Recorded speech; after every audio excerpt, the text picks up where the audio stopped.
Well, hello all. Interesting question, which we can quickly answer. Did Jesus wear tassels? Now, notice these interesting scriptures.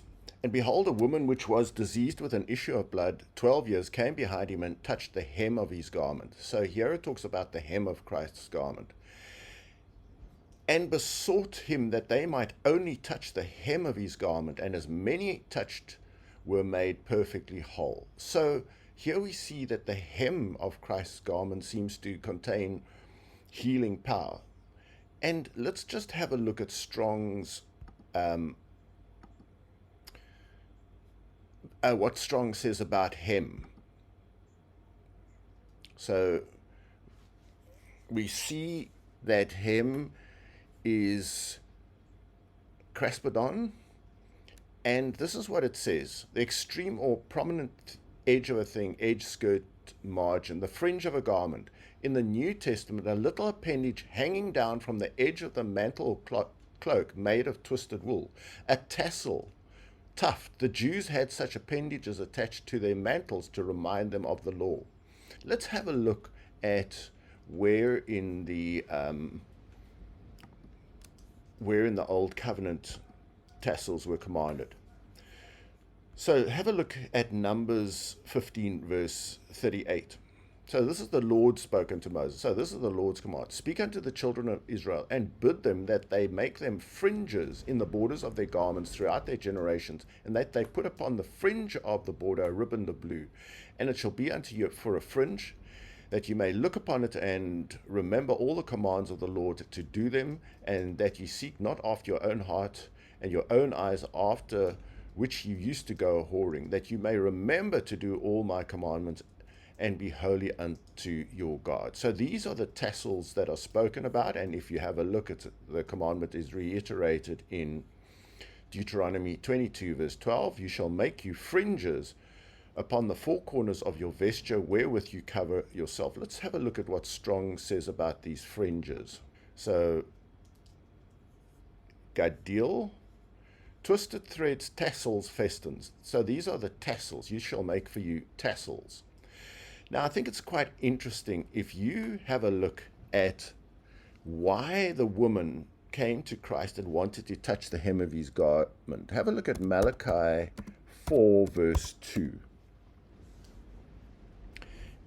In Malachi 4, verse 2, in a prophecy about Christ, it says, But unto you that fear my name shall the Son of Righteousness arise with healing in his wings, and you shall go forth and grow as the calves of the stall.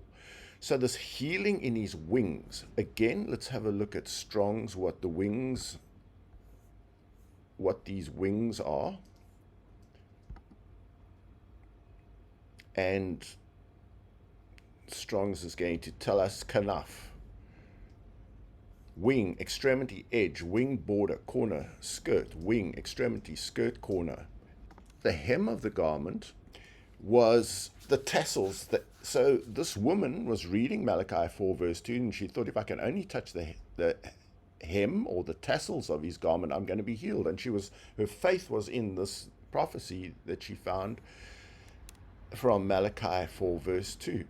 I think it's so interesting that Christ had to be a sinless sacrifice, and sin is the transgression of the law. Christ kept those commands in Numbers 15, Deuteronomy 22. They were part of the Old Covenant with Israel law, and these were commanded for Israelites. And Christ was an Israelite of the tribe of Judah, so he had and wore these tassels, and these tassels were the things that people wanted to touch and be healed. So I think Christ wouldn't have been a sinless sacrifice if he disobeyed the law, and so Christ in all things obeyed the law, including these tassels, or I think they're called in the Hebrew tzitzits. A lot of people are wanting to say keep a Sabbath or keep holy days, but then you get their friends who now want to mock them and say, yeah, I suppose the next thing you're going to be wanting to do is to wear tassels. And the thing is, if you were an Israelite or you were a Jew converted to Judaism, yes, you would wear your tassels because it was part of the Old Covenant law. And it wasn't commanded for the Corinthians to wear tassels, so wherever the gospel is preached in the world, this was not tassels are never commanded for Corinthians, just like circumcision was never commanded for Corinthians or the people in Antioch who were pagans and Gentiles. So the same thing, tassels were never commanded. So no Gentiles were ever required to be circumcised or to wear tassels. So people like to conflate Sabbath keeping with tassel wearing, but the Sabbath was made for man. It wasn't made for the Jews, because it was made on the seventh day of creation in Genesis 1, before there was a Jew. So Adam represents man, and God rested on the Sabbath day, not because God was tired, but because he was setting an example for man. So if the Sabbath was created long before there was a Jews or an Israelite nation, God intended the Sabbath for all, not just for the Jewish nation. So we can see that certain things were commanded after there was a Israelite nation, and some of them are specific for the Israelites, or some are specific, like circumcision was for Abram's descendants.